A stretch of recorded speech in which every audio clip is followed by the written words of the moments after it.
Hi mga ka-Ronbel! Kumusta yung Miyerkules?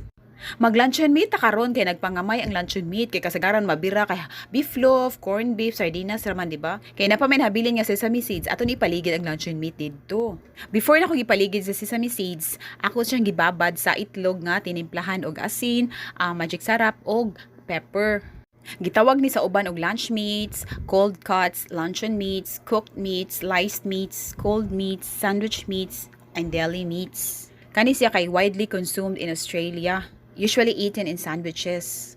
According to livestrong.com, kani siya kay nag-contain kuno siya preservatives nga mao ang nitrites ug nitrates nga makakuan siya deleterious effects on health kung permi nimo kanon. Yan ingon ang Environmental Working Group, ang kani nga preservatives mako-convert kuno siya substance called nitrosamine in the body nga mapwede siya nga potential carcinogen.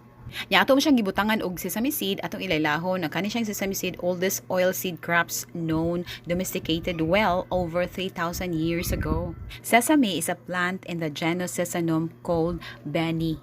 According to healthline.com by Marcia McCulloch, good source of fiber, nutritious source of plant protein, makatabang sa paglower sa blood pressure, makasupport sa healthy bones. Mangaon na ta sa fried luncheon meat with sesame seeds. Happy lunch! Mo kina Ronbel Gums!